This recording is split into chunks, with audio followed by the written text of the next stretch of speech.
Welcome back to Simple Step Tutorials. In today's video, I'll show you how to create a professional-looking table of contents in Microsoft Word. Perfect for reports, research papers, assignments, and more. Let's get started. Step 1. Open your document or start a new one. If you already have a Word document with headings, great. If not, you can create a new one and add sample text to practice. I'll show you how in just a second. Step 2. Apply heading styles. This is the most important part.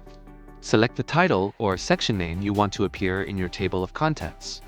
Then go to the Home tab, and in the Styles group, click on Heading 1 inch for main sections, Heading 2 for subsections, and so on. Repeat this for each section you want included.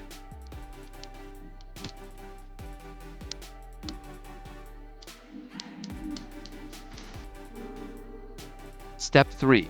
Insert the table of contents. Now place your cursor at the top of your document where you want the table to go. Go to the References tab, then click on Table of Contents. Choose one of the built-in styles, like Automatic Table 1, and Word will insert it for you instantly.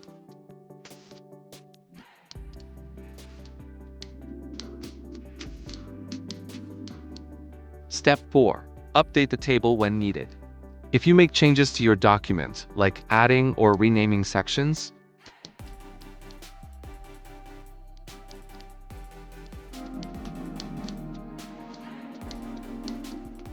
just click inside the table of contents, then click Update Table at the top.